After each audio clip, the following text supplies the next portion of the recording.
Mori is a young, disgusting, and useless orphan boy who was adopted by an old man. This old man raised him in the mountains while teaching his unique and special martial art called Renewal Taekwondo. But one day, his grandfather told Mori it was time to join a school in the city, study hard, and make some friends. Mori felt very sad and was left in tears. But in reality, he knew the old man just wanted to buy milk and never come back. We then see three men relaxing on a beach, getting massages from girls, something you won't ever have. One of them called a government worker named Park, inquiring about the bill they had sent to the National Assembly. The man offered him money, but the men were beyond that. They discussed their plan to harm the reputation of the country's prime minister. As they chatted, something approached the island. Suddenly, a strong wind blew, and the clouds quickly covered the sunny sky. The three men were uncertain about what to do when something fell from the sky and crushed them. Meanwhile, in an office, a man made a crushing motion with his hand. He then informed his secretary that they were running out of time and needed to start. He has a red cross tattooed on his hand. Later, helicopters arrived at the island to investigate the incident and found a massive hand-shaped print that had a cross on it, just like the one tattooed on the man's hand. We now see Mori, who's now a teenager. He wakes up from a dream about his grandfather's departure. He gazed at a photo of him and his grandfather, but then realized he was running late for an important event that day. He hurriedly left on his bicycle, feeling frustrated for oversleeping on such a significant day. Later, on the news, it was announced that today marked the first day of a martial arts tournament known as the God of High School. Students from all over the country could participate, and the city preliminaries were going to be held at the arena. We could see that all the kids were excited about the tournament and wanted to get tickets to watch it. Following this, we saw a guy working in a store. While taking out the trash, he checked his wallet and realized he didn't have enough money. He knew he needed to work more shifts to make ends meet. We see a girl who needs to get to the tournament and asks some martial artists for directions who are not selected for the tournament. While they give her directions, she becomes excited by the guy's muscles. Mori was on his way to the tournament, feeling really hungry and thinking about what he could have for lunch. Just then, he nearly got into an accident with a thief on a motorcycle who snatched an old lady's purse. In that moment, he saw the struggles in the old lady's life, and it made him feel sorry for her. So, he decided to turn around and chase after the thief. The chase was chaotic. Mori was on a bicycle while the thief sped away on a motorcycle. But Mori had some tricks up his sleeves. He expertly changed lanes, almost flying on his bicycle. During the pursuit, he accidentally ran into a girl who was still admiring the artist's muscles. He quickly apologized and resumed chasing the thief. However, when the girl realized her glasses were broken, she got angry and hurled her sword at Mori. She warned him that he wouldn't get away. Mori explained that he was chasing the thief who had stolen the old lady's purse. Hearing this, the girl was moved and decided to help him. They both rode on the bicycle together, determined to catch the thief. The thief did his best to escape, but Mori and the girl pursued him relentlessly. However, when the girl leaped to attack the thief with her sword, she accidentally hit a street sign. At that moment, a passing boy who worked at the store intervened. He stopped the thief with a single powerful punch, leaving both Mori and the girl impressed. In the next scene, the martial arts tournament was about to begin, and we learned that the three of them were in the same dressing room, getting ready to participate. The girl, Yumira, asked Mori to pay for her broken glasses, but Mori insisted it was the thief's fault. He did thank them for saving his life, though. Mori introduced himself as Jin Mori, and the boy, Handiwi, said his name. They exchanged introductions. Then, the announcer explained the tournament rules. He mentioned that any fighting style was allowed during the matches, there was no time limit, and participants could use any type of weapon. The only ways to win were by knocking out the opponent or getting them to surrender. The regional preliminaries were currently happening, and from there, participants for the main tournament would be selected. The announcer also talked about the bracelets they were all wearing, which monitored their vital signs. These bracelets were there to determine if fighters were seriously injured, and if so, the nanomachines injected into them would heal their injuries immediately. The announcer went on to explain that whoever passed all the rounds and won the tournament could make any wish to the organization.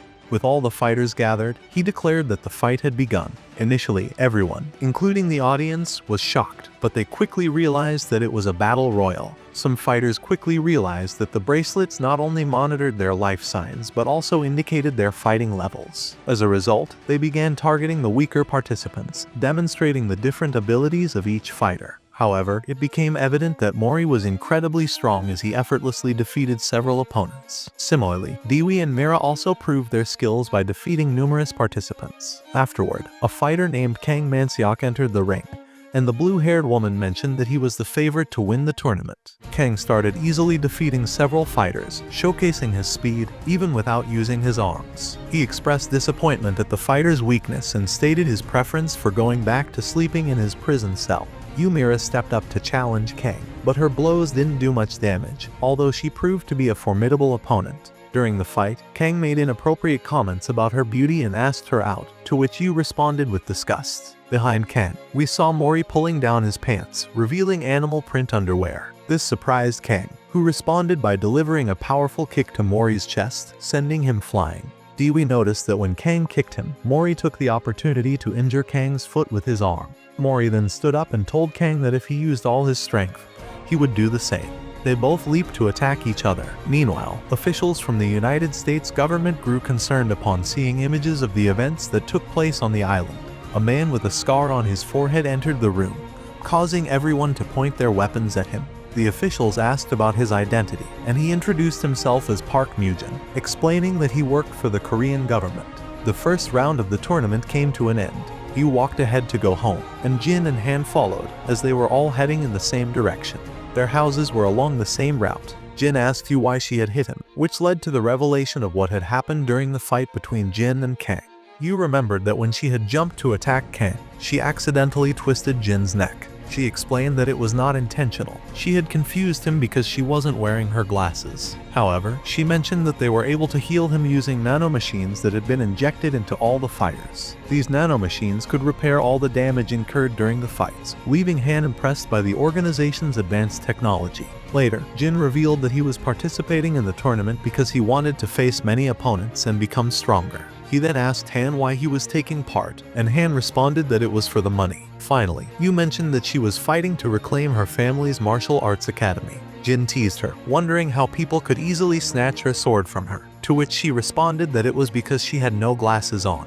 Jin took out her sword without her noticing, and she asked for it back. However, as she reached for the sword, it slipped from her grasp and fell into the river. Jin apologized and said he would retrieve it, but she slapped him and asked him to disappear from her sight. It was nighttime, and Mira was searching in the water for her sword. She heard her father's voice, reminding her never to let their moonlight sword style fade away. She had a childhood memory of her father giving her the sword and telling her to find a strong successor for the academy. As she grew up, while other girls enjoyed typical girly activities, she only had time for training and fulfilling her father's wishes. Back in the present, her phone's flashlight suddenly went out, leaving her in darkness. Jin Mori appeared with a flashlight to help her search for the sword. As they continued their search, she apologized for slapping him.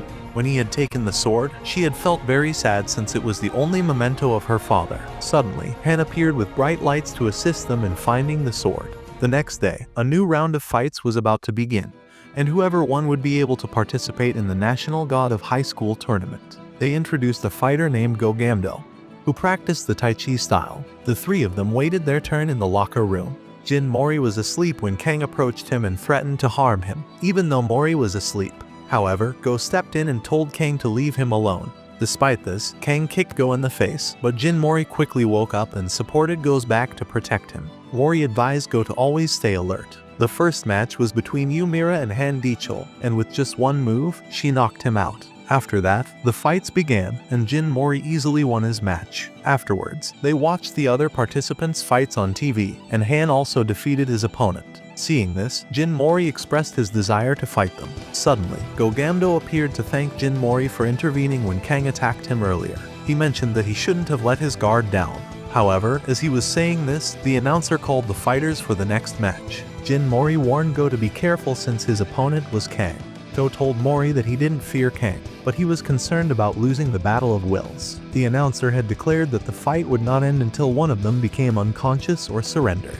He had also mentioned that if someone left the ring for more than 20 seconds, they would be disqualified, and they could rely on nanomachines to heal their injuries. Go had told Kang to release his arms and stay true to the path of a real martial artist. The fight began, and Go managed to land many punches on Kang, impressing Jin Mori and Yu with his technique.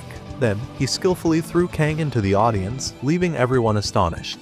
However, Kang returned to the ring slowly and seemed undamaged by Go's punches. Kang then freed one of his arms and began repeatedly striking Go. However, it became clear that Kang's fighting style allowed for anything, including eye gouges and low blows, as it was created for survival in war. At this point, Go believed that his Tai Chi style was about finding peace and not getting angry. He managed to land a powerful blow called the Yin-Yang Balance Strike on Kang, but Kang effectively blocked it. Kang then demanded that Go surrender by making him apologize, and he started slapping him to humiliate him. However, Go refused to give in.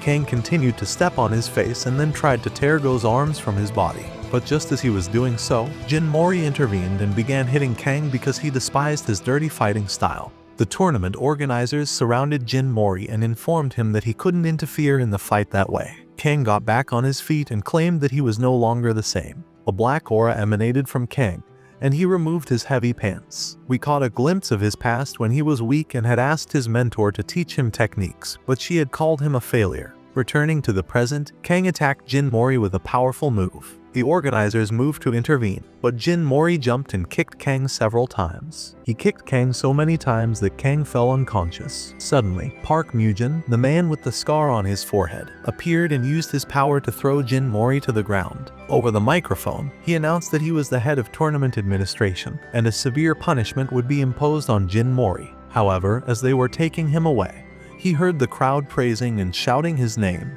Following that, we observe a group of people dressed in religious robes within a cult-like setting. They are listening to the tournament's events on the radio, and one of them mentions that they will fulfill God's will, believing that by doing so, they will have their wishes granted. Back at the arena, the organizers have gathered, and the woman with blue hair mentions that Gogamdo is severely injured, which means he is eliminated from the tournament. Then, we see Kang, who is quite scared of what Jin Mori did to him. The woman comments that she doesn't believe Kang will fight again. Next, we see Jin Mori working out in his room, while the organizers are debating whether they should disqualify him. The man with the scar on his forehead looks at Jin Mori's record and is surprised to see that Jin Mori's grandfather is Jin Tijin. After that, the fights began. Yu faced off against a woman named Ma Xian, who happened to be the United States wrestling champion. Ma suggested that Yu should choose a different weapon since her wooden sword wouldn't stand a chance. She started the fight strong, attacking Yu with her aggressive moves. Ma explained that she had come all the way from America to win the tournament, as the winner could have any wish granted. Yu attempted to fight back with her sword, but Ma's strength seemed as tough as iron, making her attacks ineffective. Yu's sword ended up falling far away, and Ma taunted her, claiming that she had no chance of winning. This infuriated Yu, and she unleashed a power called the Moonlight Sword Style, which created a large wound on Ma's chest. Even without her sword, Ma fell to the ground, and Yu was declared the winner. Meanwhile, Jin Mori was in the room celebrating Yu's victory. However, Mujin entered and informed Jin Mori that they had decided on his punishment. He told Jin Mori that he could rejoin the tournament if he could defeat the man with green hair and glasses. But Jin Mori insisted on fighting the blonde man instead, recalling a humiliating incident from school. He threw a tantrum on the floor, expressing his strong desire to fight the blonde man. The man with glasses claimed that he was stronger than the blonde man and had been chosen for that reason. To prove his strength, he punched Jin Mori in the face. Jin Mori excitedly got up, realizing that the man was stronger than he had thought. The man with the scar then announced that the fight would take place the next day. Yu walked alongside Han, still upset with Jin Mori for intervening in the fight. She was concerned that this might lead to Jin Mori's disqualification from the tournament. However, Han described the incident as incredible and believed that Jin Mori's strength was extraordinary. Suddenly, Jin appeared and informed them about his upcoming fight against the man with green hair and glasses. He also offered them some fruits given to him by the scarred man earlier, mentioning that they would restore their energy. Yu was angry at him for being so reckless, but Jin told them about their families, saying that encouraged them to do what they wanted. It was becoming evident that the scarred man and the woman with blue hair were plotting something. Afterward, Jin Mori was at home, eating a peach and preparing his bed to sleep. Suddenly, he experienced chest pain and collapsed, coughing up blood. In another location, the man with the scar explained that he had done this to test if Jin Mori was a true fighter, and to see if he was as strong as his grandfather. Next, we find Han visiting a friend in the hospital who is suffering from a severe illness. It's revealed that Han is participating in the tournament to earn money to help his friend. His friend mentions that the doctors will try a new and expensive medicine, and his sister has taken on extra work to cover the treatment costs. She has become so busy that she hardly has time to sleep, and he feels guilty for being a burden to both his friend and his sister. Han reassures him not to worry and to focus on getting better. He tells his friend about a boy he met who reminds him of him, and they start joking and having a good time together. Later, we see Han working as a trash collector, where he encounters some bullies who taunt him, having heard about his friend's dire condition. One of them hits him with a can, dirtying his shirt, but Han picks it up, and the bullies continue to mock him. Back at the arena, Han was preparing to fight in the tournament against a boy who was always seen with a book. The boy claimed to have learned everything from books, including how to win in battle. As the fight began, the boy could predict Han's movements because he had studied all the patterns of karate. He mentioned that if he practiced and learned all the movements, it would be impossible for him to lose. That's why he participated in the tournament, to prove his theory correct. The boy attacked Han with a metal bat, but Han managed to dodge the blows. The boy tried to attack again but slipped and fell. Surprisingly, Han didn't take advantage of the situation. Instead, he offered the boy a hand to help him up. The boy was surprised that Han didn't exploit the moment and asked why. Han explained that it would be cowardly to attack a downed opponent. The boy got up and used a power called 12 Spears, which involved delivering 12 simultaneous strikes, severely injuring Han. The boy told him that these blows had pierced his bones and reached his organs, making it pointless for Han to get up and continue fighting.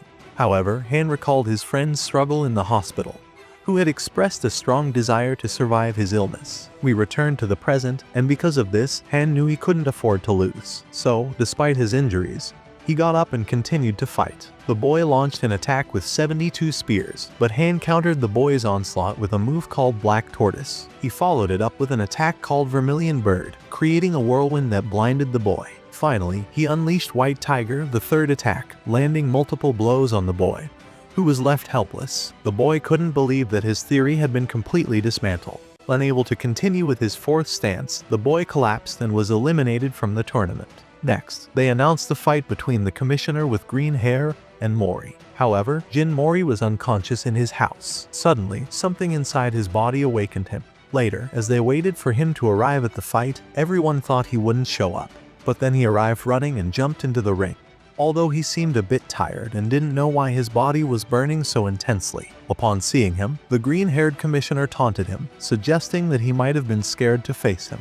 The announcer explained the rules, stating that since it was an uneven match, if Jin Mori knocked his opponent down once, he would win. The fight began, and in the blink of an eye, Jin Mori swiftly took the commissioner's glasses off and knocked him down with minimal effort before the guy could react. The announcer was surprised and shouted that the match was over, leaving the audience upset because it had ended so quickly. Suddenly, the guy became enraged and rushed to attack Jin Mori, but Jin Mori evaded the attack and delivered a kick that sent him flying. The audience fell silent because it was clear that Jin Mori possessed incredible strength. Afterwards, a giant monster or god emerged from the guy's body and began to attack Jin Mori, who had to run around the ring to avoid the monstrous attacks. The power of this monster was far beyond anything anyone had seen before. The monster tried to impale Jin Mori with a sword, but something stopped it, and then the monster disappeared. The other commissioners arrived to restrain the green-haired guy, who was furious about the humiliation he had suffered at the hands of Jin Mori. When Mugen arrived, he punished the green-haired man by reducing his salary for 3 months due to his behavior. Then, he approached Jin Mori, who was resting, and congratulated him on his victory.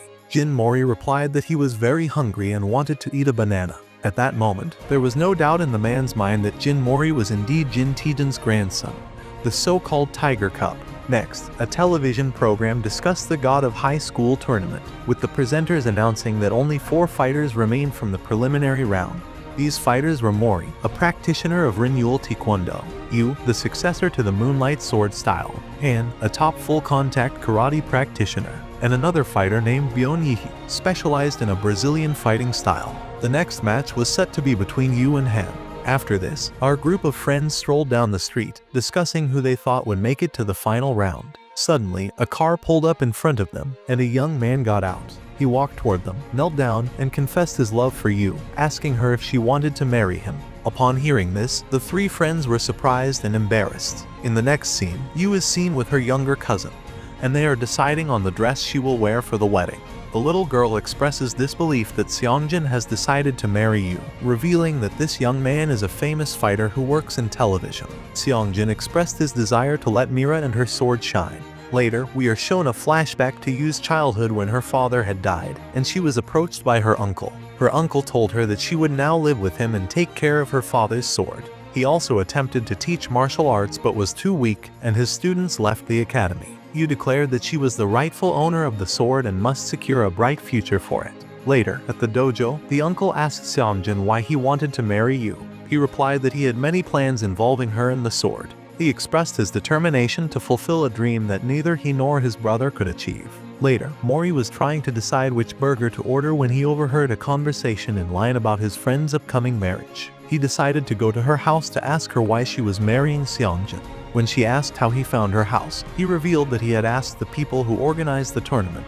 Yu tried to close the door, but he held it open and questioned why she was getting married if she wasn't in love, especially at the time of the semifinals. She explained that she had to do it for the sake of the sword and the moonlight style. Afterward, she closed the door and Mori ended up falling down the stairs. However, she appeared to be sad, as she did not want to get married. Next, Mori called Han, who was working as a food delivery driver, and informed him about Yu's marriage to a television personality whom he didn't trust. Han advised him to stop interfering in matters that didn't concern him. But Mori insisted that something didn't seem right because Mira didn't appear happy. In a scene change, Yu was dressed as a bride, and her uncle had memories of her not liking the same things as other girls. She preferred staying at home and cleaning, or when they walked on the street, she would gaze at other girls' clothes. He would ask if she wanted him to buy her some, but she always said she didn't need them. Now, it was strange that she was getting married, and even stranger that she was doing it with someone she didn't love. He went to where Seongjin was and asked him to cancel his niece's wedding, stating that Yu didn't want to get married and that she was still a child. However, as he said this, Yu entered and claimed she was happy and wanted to fulfill her dream of getting married. It was clear that she had something else in mind. She mentioned that Seongjin's power would change the fate of the moonlight sword style. Her cousin became sad because Yu didn't usually speak in that manner. Later, we saw the cousin telling Jin Mori about her father and the sword. He wanted to talk to Yu and make her see the reason, but security guards appeared and prevented him from reaching her because he didn't have an invitation. He tried to go over them but was thrown to the ground. In a flashback, we saw Seongjin's true intentions, and we discovered that he belonged to a religious cult where everyone wore robes. In this cult, the leader instructed the young man to obtain the sword along with the hand that wields it, referring to Yu as she was the only one who could control it. The leader mentioned that whoever possessed this sword would be able to rule as a god. Mori was fighting with the security guards, but he couldn't use his taekwondo techniques against them because they were too weak. Suddenly, Han appeared and knocked the security guards aside with his shoulder, defeating them all. He told Jin Mori that he wasn't hitting them but merely pushing them aside. Seongjin looked at his guards and was disappointed in them. Mori interrupted the wedding, but Seongjin attacked him with a sword brought by a servant. However, Han intercepted the sword with his hand, giving Mori an opportunity to speak with Yu. He told her not to marry Seongjin, but she insisted on fulfilling her father's wish, which was for Yu to find someone very strong to inherit the sword. She had rejected all the boys who wanted to date her because they were too weak. While she was explaining this, she threw punches at Mori, who was defending himself. At this point, her uncle intervened, and she accidentally hit him in the face. After this, we saw that both her uncle and her cousin did not want her to get married. Mori told her that she should do what she truly desired, and upon hearing this, she had a childhood memory of her father saying the same words. It became clear that she had misunderstood her father's words, as he was telling her to use whatever technique she wanted to control the sword. Remembering this, she decided and told Seongjin that she didn't want to marry him. She also mentioned that she would protect the moonlight sword style herself. However, Seongjin refused and said he would obtain the sword and the girl by any means necessary. He then summoned a deity similar to the one we saw emerge from the green-haired guy during the fight against Mori. As a result, the place began to collapse, and Han shouted at people to flee. Seongjin then attacked Han with his sword and wounded Yu in the stomach, due to her getting in between them. But she quickly struck him with a moonlight move, and he fell unconscious. Both Jin and Han were happy to see her back.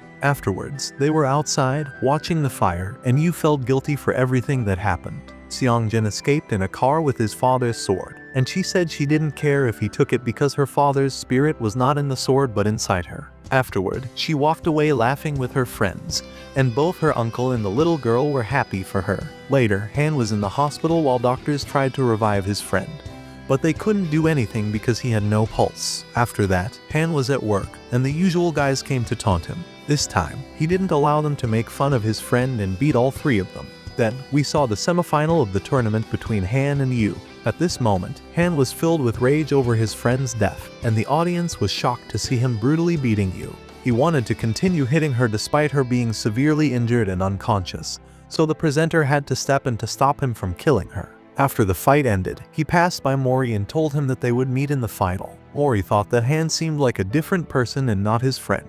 2 years ago, Han had a memory from before his friend became ill, showing that they used to enjoy fighting every day after school. Then, we returned to the present, and he was in the bathroom, vomiting while thinking about his friend and the injuries he inflicted on Yu. Following this, the other semifinal fight began between Mori and Byon, who used his Brazilian fighting style. However, the fight ended quickly as Mori defeated him with a single attack that knocked him out. Jin displayed immense strength. The presenter then announced that the final would be between Mori and Han, and the winner would participate in the national tournament. Later, Mori visited Yu in the hospital where she was being treated with nanomachine technology. She noticed that he was distracted and told him that he wouldn't be able to win the final against Han that way. She mentioned that she lost because she was weak, but Mori said it was because she was injured from the fight. However, she expressed her concern about why Han had acted the way he did. Later, Han visited his friend in the hospital, who was still alive but in a coma. The next day, the final day of the preliminaries arrived. The fighters were called to the ring, and the match began. Mugen wondered if the tiger cub would awaken, referring to Jin. The fight was evenly matched as both exchanged blows, and neither had the upper hand at this point. Han landed a blow to Mori's mouth, causing him to spit out a lot of blood, just like Yu had been hit. Mori got up in anger and told Han that he wouldn't forgive him for hurting their friend. He launched several kicks from his renewal taekwondo, and Han fell into the corner. However, Mori approached and extended his hand to help him up. Han took his hand but told him that neither he nor Yu were his friends. He then began using various techniques to attack Mori. We then saw Yu leaving the hospital with her uncle and cousin. She walked past Han's friend's room and realized that he was being treated with nanotechnology. Several people were gathered there, including the tournament organizers and a girl who was mourning her brother's death. The sister screamed at the deceased guy, urging him to get up and fight his friend Han again, which was what he enjoyed the most. Later, a memory showed the scarred man telling Han that he knew he wanted to win the tournament to help his friend. He offered a deal. If Han won the semifinal and final in a very superior manner, he would cure his friend's illness using nanomachines. This was the reason why Han fought with all his strength against Yu and was doing the same against Mori now. Returning to the present, Han was beating Mori mercilessly with his god stance, and he fell to the ground. The presenter started counting to 10 to see if Mori could get up.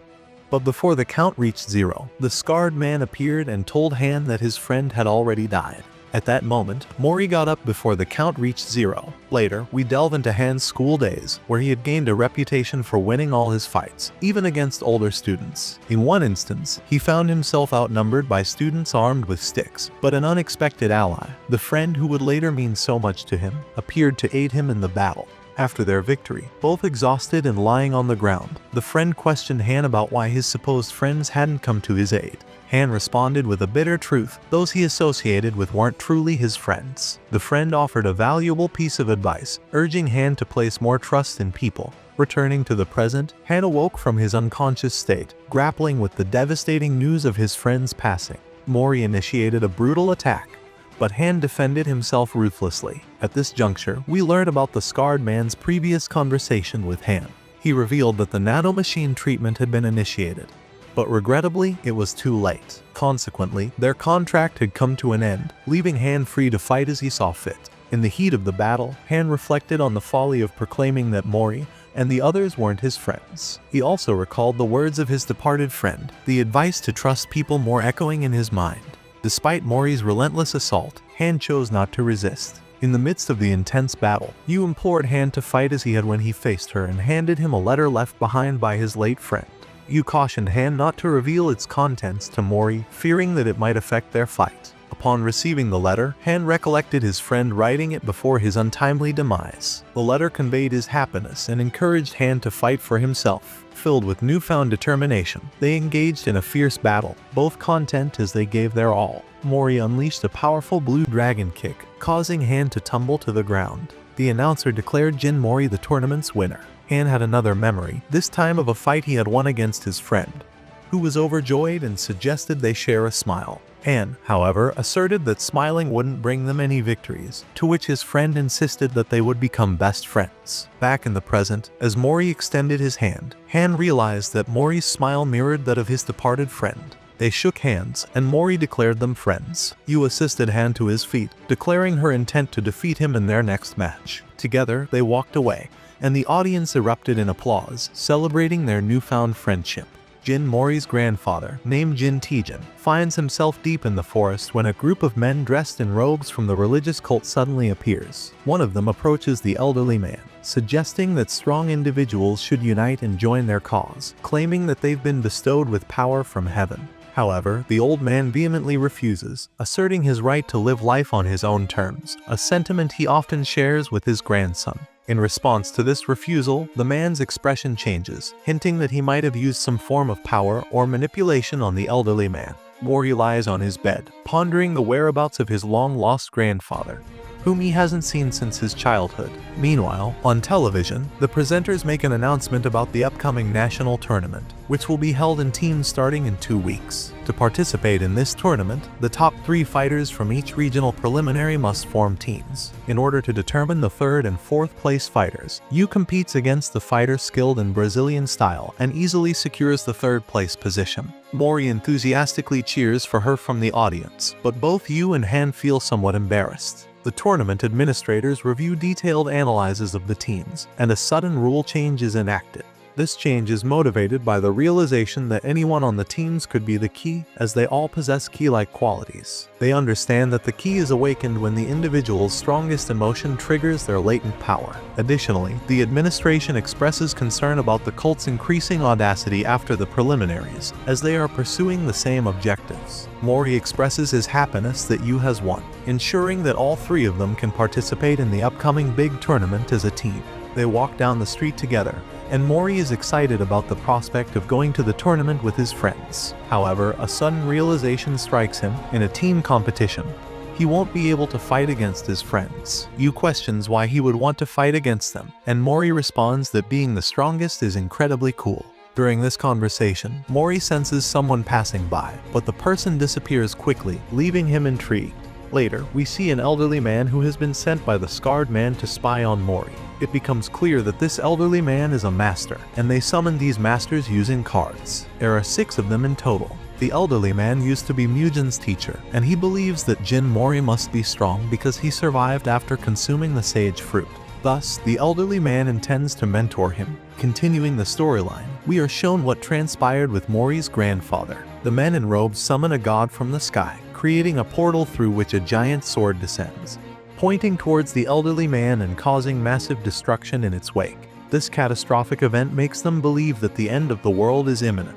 Yu is deeply contemplating her role in the team, feeling like she's merely an extra. Later, she encounters the fight presenter while he is with his family at a store. She notices that he is blind and congratulates her on her victory in the fight. He then tells her that the real tournament is about to begin and that she needs to tap into the full power of the Moonlight Sword style. He emphasizes that she must invest her emotions into the sword, otherwise, her strength will be in vain. Surprisingly, he reveals that he lost his sight due to the Moonlight Sword. As the presenter heads back to his car, he detects a foul odor, which turns out to be emanating from a member of Nox. Afterward, Han has a conversation with Mujin, who questions whether Han still wishes to participate in the tournament after his friend's death, implying that he doesn't have to continue fighting.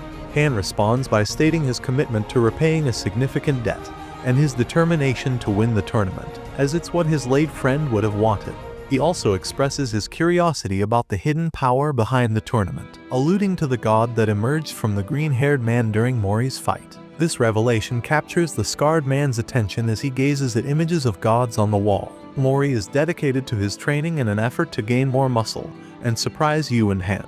However, his training regimen includes activities that are not very effective, such as chasing after a cat. In another instance, he assists some children in retrieving a balloon stuck in a tree. Unfortunately, the branch breaks, causing him to fall and twist his ankle. Unbeknownst to Mori, the elderly man seen earlier appears behind him and inserts a needle into his ankle, miraculously relieving his pain. Following this, the scarred man explains the concept of gods and how individuals can extract power from them, effectively using it in combat, as if they were gods themselves. This transcends human understanding, and those who harness this power are known as Charyuk. Later, Yu and Han pay a visit to Mori's house. When Mori questions how they found his home, Yu playfully responds with the same answer he provided when he visited her house. Upon entering Mori's residence, they are met with a disheveled and untidy environment.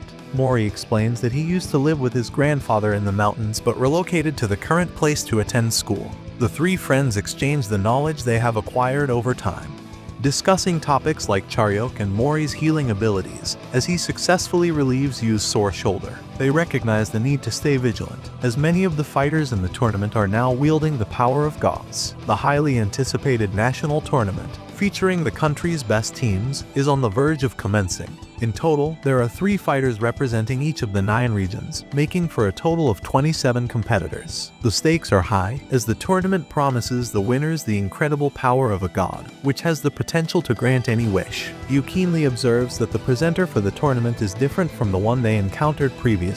However, a disturbing revelation soon unfolds as it's broadcasted on television that the previous presenter was brutally murdered in a park. The shocking news sends shockwaves through the audience and participants alike. We then catch a glimpse of the individual responsible for this heinous crime, who appears to revel in the chaos and violence he has caused. He expresses sinister satisfaction at having also eliminated the green-haired commissioner with glasses, one of the tournament's strongest contenders. The presenter explains that there will be 3 fights, and the team that wins 2 of them will move on to the next round. Mori steps up to fight first, and Yu cautions him to be careful because the opposing team is formidable. However, he isn't fearful and shares that he has acquired a new skill. During the battle, he touches different points on his body, explaining that it will unleash his hidden power. In the audience, the elderly man takes pride in teaching him this new ability, which is part of Tijin's taekwondo. Unfortunately, Mori couldn't move because he touched the wrong spots on his body, allowing his opponent to capitalize on the situation, delivering powerful kicks and securing victory in the first match. In the second match, Han faces the largest member of the opposing team. The presenter points out that this fighter is the oldest in the tournament, at 38 years old, surprising the audience as he doesn't resemble a high school student. In another scene, the person responsible for killing the presenter and the green-haired commissioner gloats about how easy it was to take their lives. However, it's revealed that the green-haired man, named Q, miraculously survived despite having a sword through his lung. He summons a god, which swiftly severs the assassin's arm. Back at the tournament, Han is locked in a fierce battle against his older opponent. Han manages to land multiple powerful punches on Pum, causing worry for Pum's brother. However, Jang, Pum's brother, reassures him not to fret, as Pum never gives up. This triggers a flashback to Pum Kwang's time working in construction, where fellow workers ridiculed him for his repeated failures to pass the high school entrance exam. His brother delivers a bag of books for him to study with, and they discuss Pum's determination. Meanwhile, Jang watches from a distance and declares her determination not to become a loser like them. After losing a fencing competition, she vents her frustration by throwing her fencing sword against a wall. Pum Kwang approaches her in inquiries about her well-being. She already knows his name, as people often gossip and speak ill of him. Curious, she questions why he keeps trying when everyone mocks him for being a poor student and older. Pum Kwang reveals that he refuses to give up, sharing that he attempted various endeavors after leaving school, but ultimately gave up on all of them. He advises Jang not to give up if she truly wants to achieve something. Then, he leaves, running to work in the rain. The scene shifts back to the present, where Han is in the ring, but his opponent delivers a powerful blow that sends him to a corner. Pum Kwang expresses his strong desire to win the tournament because his dream is to help people who aspire to study but are struggling. He summons the Thor's hammer with Charyuk and attacks Han, who manages to stop the attack and destroy the hammer using the power of the blue dragon. Pum Kwang falls to the ground, and Han is declared the winner. In another scene, the battle between Q and the assassin who attempted to kill him intensifies. Q swiftly severs the assassin's other arm, but the killer boasts that he can regenerate indefinitely. Unfazed, Q launches several cards that pierce the assassin's body, immobilizing him. As Q prepares to deliver a fatal blow, a boy and a girl arrive on the scene, both of whom are priests from the cult. The boy introduces himself as Ixli, and the girl is Saturn. They wield strange powers and attack Q. However, the white-haired organizer, aware that Q had removed his limiter, arrives to assist him. She had sensed something amiss and came to investigate. Back at the tournament, the final match between Yu and Zhang is about to commence, and the victor will determine which team advances to the next round. Initially, both girls wield sticks in their fight, but Zhang quickly realizes that Yu holds the advantage. Bat-Kun fervently cheers for Zhang, urging her to fight with unwavering determination and not give up. Zhang conjures a power resembling a yellow light sword and attempts to strike Yu, but Yu skillfully evades the attack. Recalling the presenter's words in the park, Yu unleashes the full power of the Moonlight Sword style, delivering a powerful kick that shatters Zhang's sword and secures her victory. Returning to the confrontation between Q and the white-haired girl, they emerge victorious against the cult priests. However, before they can execute the priests, Ixli grabs Saturn, and the two of them manage to escape. Meanwhile, the other assassin's head begins to swell uncontrollably, eventually causing an explosion that engulfs the entire apartment and cuts off power throughout the building. Miraculously, they survive the explosion. Later, Mori and Yu celebrate their victory, while Han reflects on the moment when he struck Yu so forcefully during their fight, vowing never to repeat such an action. Zhang regains consciousness, and Bat-Kun expresses his concern for her. He reassures her that it's not the end, and they will have another opportunity to compete next year. The next match begins with a green-haired boy named Jian Jugok, who creates a power using musical notes and fire. However, his opponent, Jegal Teak, summons a colossal shark that mercilessly attacks Jugok, causing him to lose a significant amount of blood. In response, a girl from Jugok's team attempts to intervene and help him, but Jegal Teak repeatedly kicks her while she's defenseless on the ground, shocking both the audience and the participants. Yu wants to prevent Mori from intervening, fearing disqualification. But this time, Han steps in to confront Jegal Teak. The announcer positions himself between them, and the injured boy, determined to win for the sake of his family's corporation, rises to his feet. He conjures and fires lightning, but Jegal Teak effortlessly counters it and summons the shark once more, which devours the boy. In the emergency room, doctors are attending to the injured boy while Park, the scarred man, contemplates the situation. An elderly man suggests that Jegal should be disqualified because it's evident that he intended to cause chaos in the tournament. However, Park responds by hinting that Jegal might be the key they've been searching for. Meanwhile, Jin, Mori, Yu, and Han are in the audience, watching the ongoing fights. Han and Yu discuss the upcoming opponents, and Han remembers that he has been suspended from participating due to his previous intervention. Jin Mori, on the other hand, is impressed by a fighter named Park Ilpio, who effortlessly wins his match with a powerful kick. Park Ilpio's hoodie, adorned with a tiger emblem, reminds Mori of his grandfather's military uniform. As they stroll down the street, Han mentions the importance of getting stronger and mastering Charyok, the ability to summon the power of a god. In a flashback, Park Mujin explains that some fighters spend years honing their skills to obtain Charyok, but success is far from guaranteed. Others are inspired and acquire this power more easily. However, Jin Mori expresses his desire to win based on his own strength, and refuses to rely on the power of gods. This decision leaves Yu concerned because Mori seems different, appearing sad and quieter than usual. Jin Mori's memory takes him back to a conversation with Park and the girl with blue hair, where they informed him that his grandfather had recently suffered an attack in the mountains, and they discovered a significant amount of his blood at the scene. While Park Mujin was concerned about the slim chances of survival, Jin remained confident in his grandfather's abilities. Back in the present, Jin Mori is lost in thought and expresses his disbelief that his grandfather was killed. At that moment, Park Ilpio approaches him with excitement, eager to meet him.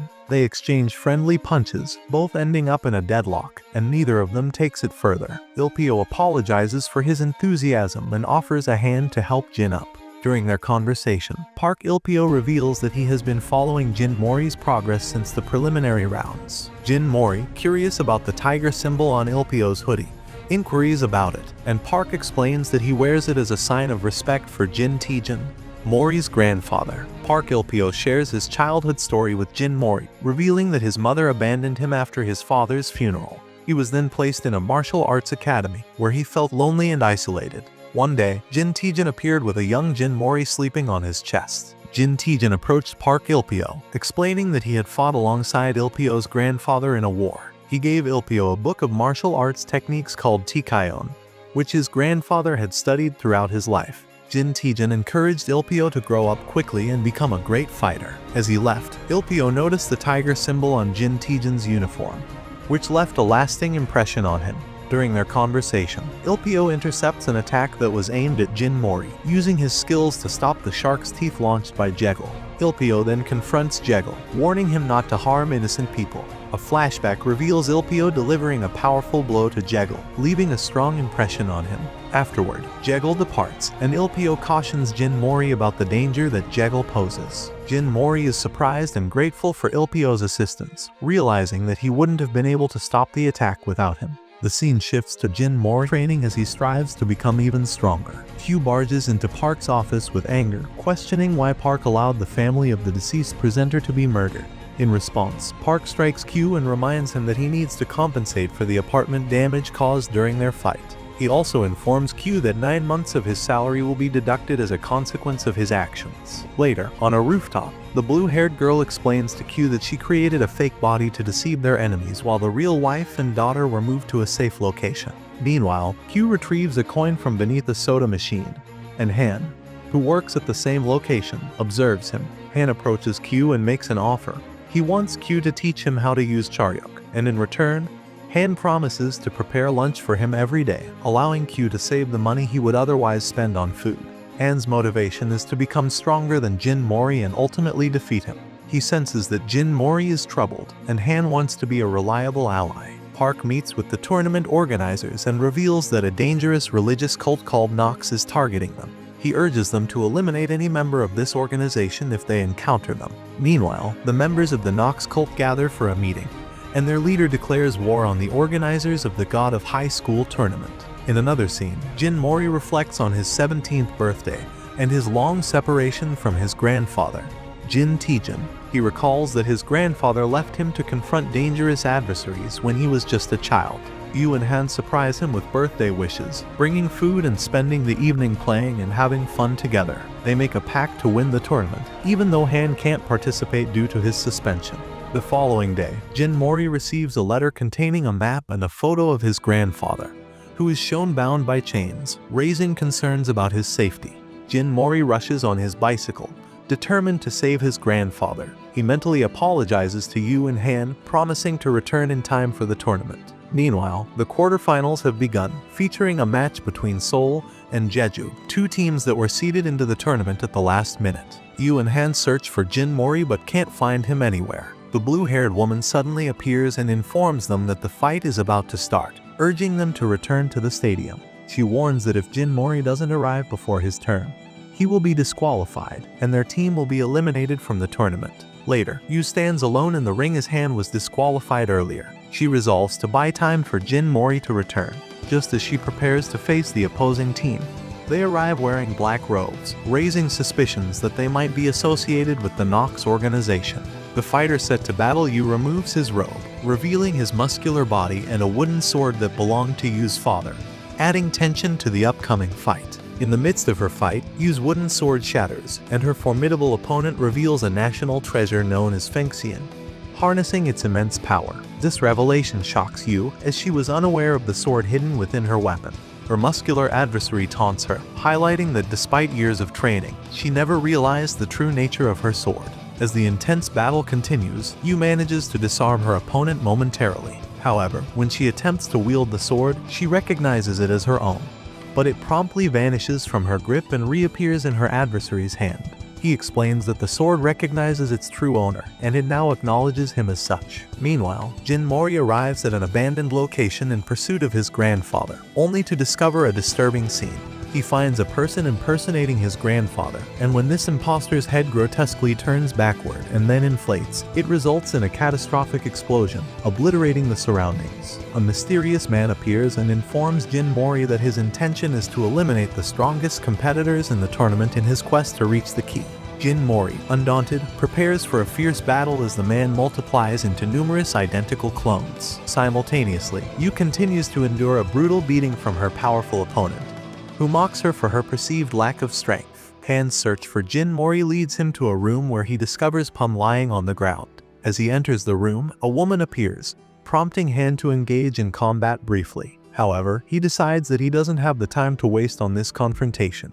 In the midst of this encounter, Jekyll enters the room and is seen admonishing the woman for her actions. Then, we return to Jin Mori's fight, and he struggles to defeat the clones because of their overwhelming numbers. They all launch themselves at him, breaking through the floor. As they fall, Jin Mori realizes that the lifeless bodies of the Jeju team members that Yu is fighting are present. The man explains that they killed the Jeju team members and assumed their identities to secure victory against Jin Mori's team.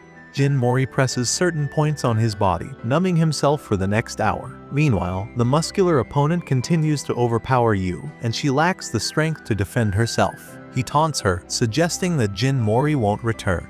Yu begins to strike back upon learning that her friend has been harmed. However, her attacks lack the power to inflict any damage. The muscular opponent delivers a powerful blow, causing Yu to fall unconscious. Yet, at that moment, she finds herself suspended in the air and begins to sink into her subconscious. She hears the voice of a god of war and recalls the fond memories she shared with her friends. The god of war decides to grant her its powers. Yu rises, and we witness her ability to summon the god named Lu Bu. As a result, her sword returns to her hand. The muscular man also harnesses his Charyok, Kraken, but Yu easily defeats him. The announcer declares Yu the winner, but she feels extremely tired and collapses to the ground. Just before hitting the ground, Jin Mori arrives and supports her. Yu is relieved to see him. The presenter then announces the start of the second match. While they are tending to Yu's injuries, Han expresses his happiness that she managed to acquire Charyok.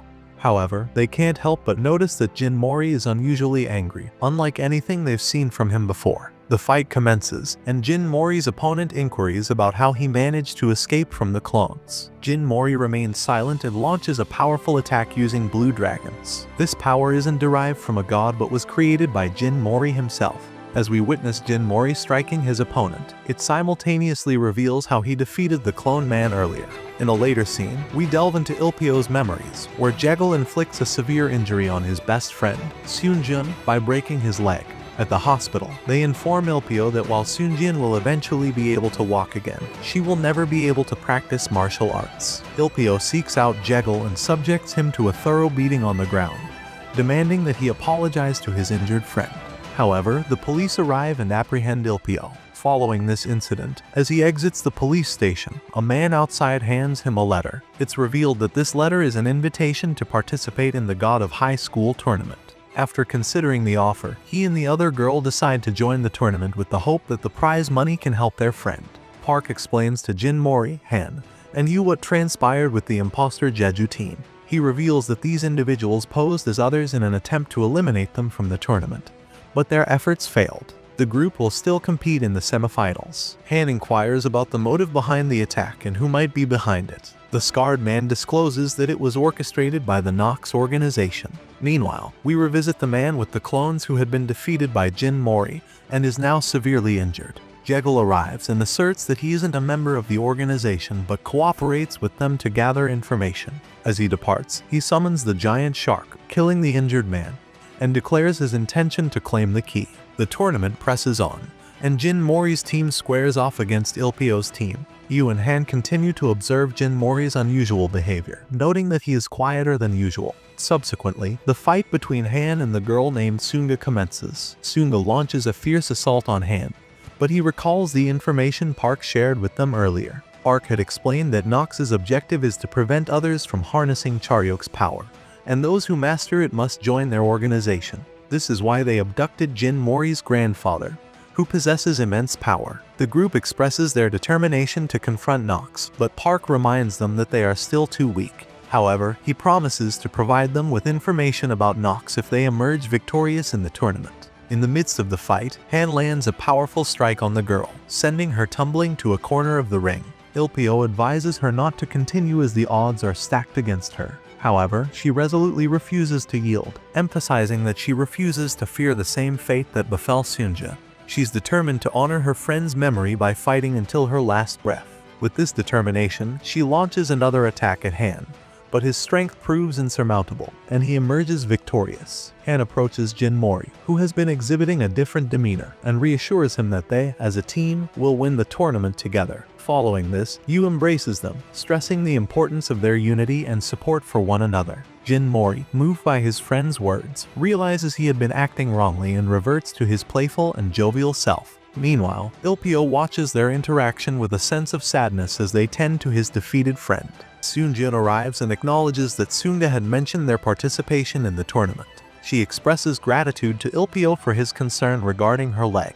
However, she encourages him to fight not for her but for his own desires, particularly his wish to confront Jin Mori. Fueled by her words, Ilpio prepares to return to the ring, claiming that he now feels ready to do so. In a different scene, we witness the leader of Nox, Sang, unleashing his deadly powers, disintegrating several individuals. His actions are interrupted by Park, who has seemingly reappeared after a long absence. Sang acknowledges that it has been a while since Park made an appearance and then proceeds to reveal his knowledge about Park's intent to organize the tournament in search of the dormant key. Following this revelation, Sang performs a potent spell that manifests a symbol in the sky, emitting a piercing light that shoots into the heavens, creating a portal. Through this portal descends a colossal sword, the very same one that once appeared to Jin Mori's grandfather. Subsequently, we return to the ongoing tournament, where the highly anticipated battle between Jin Mori and Ilpio is set to commence. As the fight begins, Ilpio candidly informs Jin Mori that his current taekwondo skills won't be sufficient to defeat him.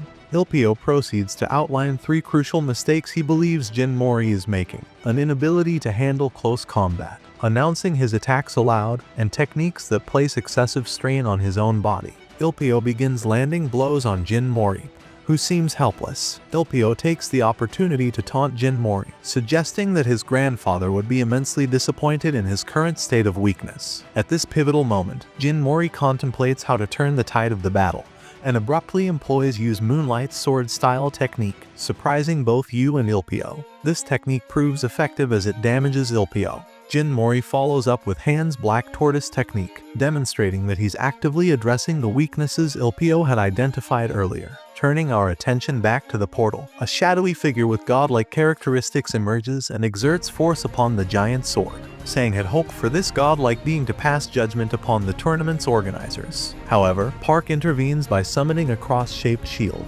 preventing the sword from wreaking havoc upon the city. Subsequently, a man wearing a hat, accompanied by a group of drummers, conducts a series of invocations, opening yet another portal. From this portal, hands emerge and seize hold of the sword. It becomes evident that their leader has summoned one of the 6 powerful beings. Meanwhile, on the city streets, the organizers find themselves engaged in combat with Nox followers. Ark struggles to maintain the cross-shaped shield, which still forms a protective barrier. At this critical juncture, a creature emerges from the second portal, clamping its jaws onto the sword and causing it to shatter. The organizers erupt in jubilation, celebrating their hard-fought victory.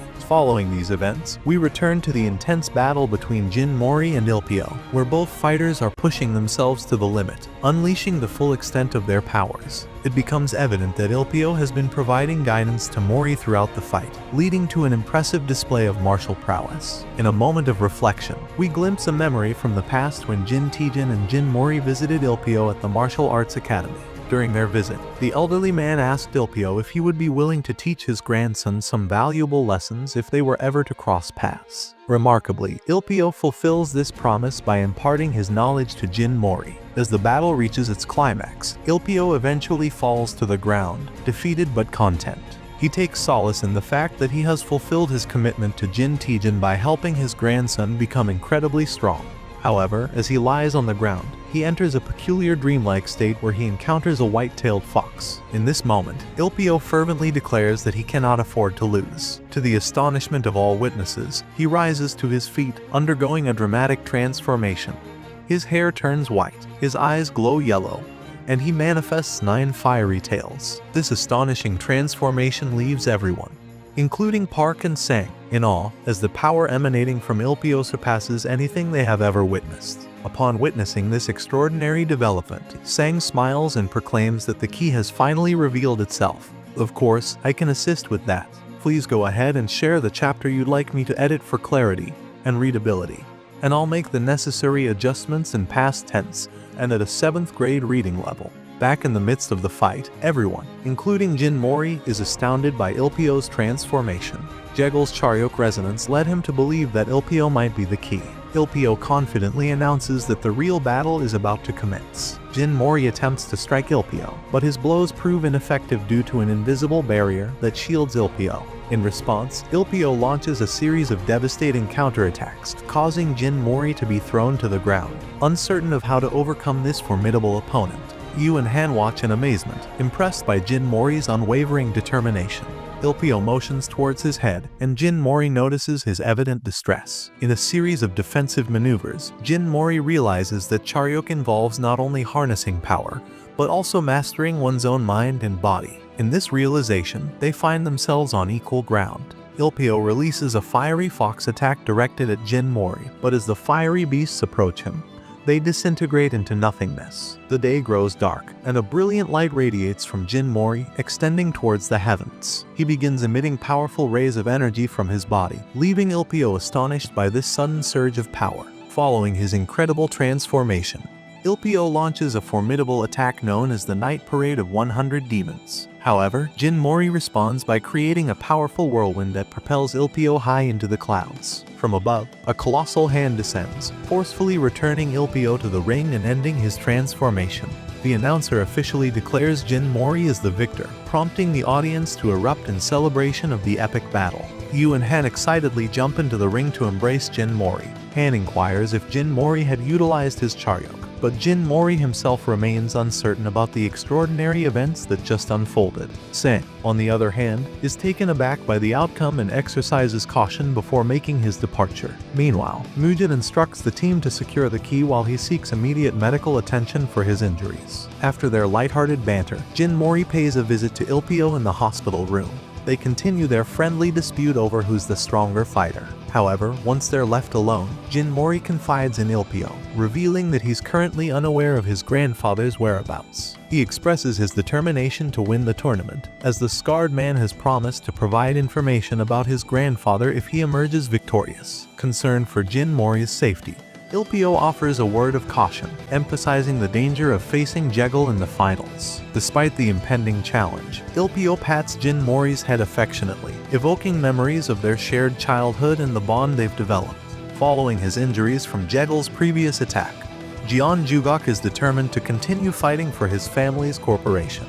As he walks through a hospital corridor, he unexpectedly encounters Jegel. The two engage in a fierce battle, with Jugok undergoing a monstrous transformation that allows him to absorb people. In his rampage, he captures Ilpio's friends, trapping them in his body. Ilpio, despite still recovering from his own injuries, attempts to confront Jugok but is severely weakened. Jegel intervenes by using his shark teeth to pierce Jugok's monstrous form, successfully rescuing the girl who had been absorbed. However, Jugok releases his body tissue, capturing Ilpio's friends in the process. Although the girl trapped inside Jugok tries to reason with him, Jugok's frenzy continues, leading to a gruesome encounter where Jegel summons his shark, resulting in the girl's demise and severe injuries to the boy. Witnessing the suffering of his friends, Ilpio is consumed by anger. He grabs Jegel, and their battle escalates, ultimately leading to both of them falling from the top of a building. In a separate scene, Sang, the leader of Nox, makes a declaration while walking down the street. He announces that he has finally identified the key and releases flying monsters into the area. In response to this escalating threat, Park decides to bring an end to the God of High School tournament. Amidst the escalating chaos, a colossal godlike figure descends through the portal, its shadowy presence casting a sense of awe and dread over Jin Mori, Yu, and Han. Sang, the leader of Nox, seems to revel in these events, declaring it as both the beginning and the end of something significant. Shifting scenes, we witness the grandfather of Jugok, who is determined to avenge his grandson's tragic death, even if it means sacrificing his own life for this cause. The narrative then delves into Jegel's backstory, shedding light on his past. It is revealed that he was forcibly separated from his mother and subjected to intense training with the expectation of becoming a winner and inheriting the family fortune. Despite taking devastating blows from Ilpio during their battle, Jegel staunchly refuses to embrace the label of loser that his father had associated with his mother. Back in the present, Jegel and Ilpio are locked in a ferocious battle, where both of them unleash their Charyok powers to their fullest extent. Ilpio's anger has consumed him, blinding him to reason. While Jegel recognizes this transformation, likening Ilpio to an untamed animal. Meanwhile, the tournament organizers find themselves engaged in combat against the flying monsters that have emerged from the portal. Hugh is elated, as he stands to earn a substantial sum of money for each monster he eliminates, which he plans to use to pay off his debt. Hark intervenes, creating a protective shield in the sky to prevent the descending god from wreaking havoc on the city. Sang, the leader of Nox, reveals his sinister goal, to obliterate every fragment of the world itself. Ilpio persists in his assault against Jegal, but Jegal retaliates by summoning a monstrous entity that bites into Ilpio, causing him to revert to his original state. The key, which had been within Ilpio, hovers in the air, becoming the focal point of a fierce struggle as numerous individuals vie for possession. Ultimately, Sang manages to grab hold of the key, only to have it swiftly kicked away by Jin Mori, who is perplexed as to why everyone is fiercely contending for it. Meanwhile, Park continues to maintain the protective shield, resisting the destructive force of the descending god. In response to the escalating crisis, the United States government launches nuclear missiles and withdraws its alliance with Mugen, asserting that their advanced technology renders the old gods powerless. Given this dire situation, someone alerts Park, who casts a spell to transport the tournament participants to a remote location amid the mountains. However, Ilpio sustains serious injuries in the process. Han employs his Charyok, which possesses healing properties, to tend to Ilpio's injured friends. In that moment, Sunjian provides Jin Mori with an explanation regarding Ilpio's motivation for helping him become stronger. Ilpio foresaw powerful threats looming over the entire city, prompting his efforts to prepare Jin Mori for these challenges. Just then, Ilpio regains consciousness, and Jin Mori reveals the presence of the key to him. Although Ilpio remains unaware of the key's nature or why it resided within him, he earnestly implores Jin Mori to keep it safe and refrain from surrendering it to anyone. Jegal reappears on the scene and inquiries about the key's whereabouts to Yu and Han. However, they steadfastly refuse to divulge any information, prompting Jegal to launch an attack against them.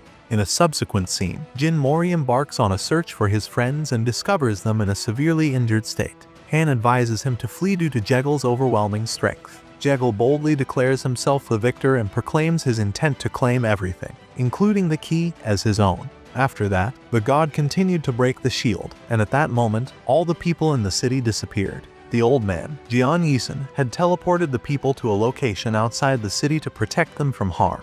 He only sought revenge against those who had killed his grandson. Following this, Jian pierced the nuclear missiles and used his divine power as one of the six to destroy the god's shield. The flying monsters died in the explosion. During the fight between Mori and Jegal, they both felt a powerful explosion and returned to Seoul. Jian fell to the ground, while Sang remained unharmed. Upon seeing Jin Mori, Sang asked him about the key. However, Jegal summoned monsters that surrounded Mori's friends, using a tentacle that emerged from his back. Jegal bound Jin Mori and took the hidden key from him. With the key in his possession, Jegal stated that he could finally surpass the gods. He devoured the key and transformed into a baby, rapidly growing and sprouting wings like an angel. Afterward, he reached his final form, which looked very different from his previous appearance. Jegal mentioned that it was his destiny to absorb everything and return to nothing, and he declared his intent to kill all the weaklings. Hark and the other organizers observed that the gods seemed to have been defeated, but Jian died after causing the explosion, and they didn't know where Sang was. Meanwhile, Jin Mori, Yu, and Han contemplated leaving the area when suddenly Jegal appeared in his new form and began to attack them. His strength was vastly superior, and even Jin Mori was injured by his blows. He grew angry with Jegal for harming his friends and used the acupuncture technique taught by the old man. This technique involved touching various parts of his body to overcome his physical limits. With renewed strength, they started attacking Jegal together, but he retaliated with lightning. Giant monsters then appeared, attempting to crush them. Jegal wanted them to suffer before dying and threw a spear-like power at them. However, Han stepped in and got hit in the back. Despite his injuries, Han asked his friends to escape. In that moment, Jin Mori unleashed a new power, and a giant staff fell from the sky. Sang was shocked to witness this and realized that Jin Mori was the guardian of the key, Satan Taizai. Mori removed the headband from his forehead, which transformed into a crown. His eyes changed color, and the staff shrunk to his size. Jin Mori grabbed it and began to beat Jegal with it. Everyone watching was utterly amazed as Jin Mori unleashed his newfound power. Jegal summoned giant monsters, but Jin Mori easily pierced through them with the staff. His anger was palpable as he demanded an apology from Jegal for hurting his friends. Jin Mori began to name each of the people Jegal had injured, taking revenge for their suffering.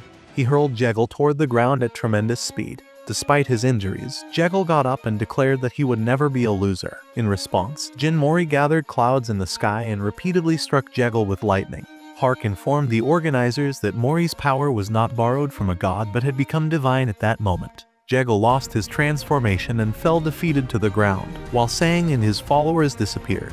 Hugh and Han approached Mori with hugs, relieved to see him back to his usual self, hungry and all. However, Mori struggled to remember what had just transpired, and the crown on his head caused him intense pain. Jegal managed to rise once more, but his face began to age rapidly. Determined, he transformed into a grotesque, multi-handed monster. Mori attempted to summon his powers again, but they failed him. Just then, Ilpio arrived and reminded him to trust his comrades. The four friends embraced each other, ready to face Jegal together. They reveled in the joy of fighting alongside each other, and Mori unleashed the power of the blue dragons, ultimately obliterating the monster. In his final moments, Jegal recalled a memory of his mother bidding him farewell. Despite Ilpio's attempt to reach out to him, Jegal pulled away, bidding him to live a good life. He was then devoured by one of his own monsters, meeting his end.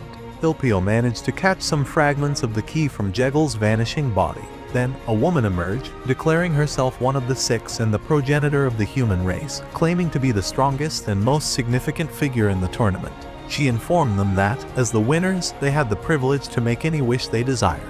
In a rush, Mori approached the woman, expressing his desire for help to save his grandfather. However, in that moment, he recognized the needs of his friends, some of whom were missing body parts due to the battle's toll. Mori realized he couldn't be selfish and decided to put his own wishes aside. Instead, he made a selfless wish for the injured participants to have their bodies restored to their original, uninjured state. The woman used her power, and miraculously, those who had lost limbs or suffered injuries were completely healed, returning to their condition before the battle. She also informed Mori that his grandfather was indeed alive, though his presence felt extremely weak.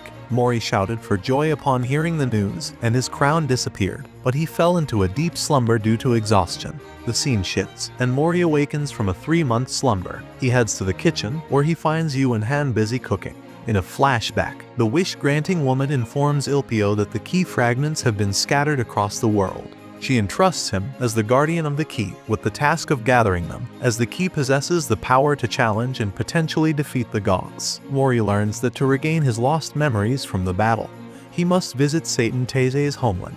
Determined to grow stronger, Mori, Yu, and Han decide to embark on a journey to a distant location. They share a heartfelt moment, hugging each other, and Mori expresses his belief that the three of them will become stronger together. He also vows to find his missing grandfather. In the final scene, Jin Taejin remains imprisoned in a dark dungeon, his arm missing. Despite his dire circumstances, he thinks about his grandson and firmly believes that his grandson is capable of defeating even gods and challenging destiny itself.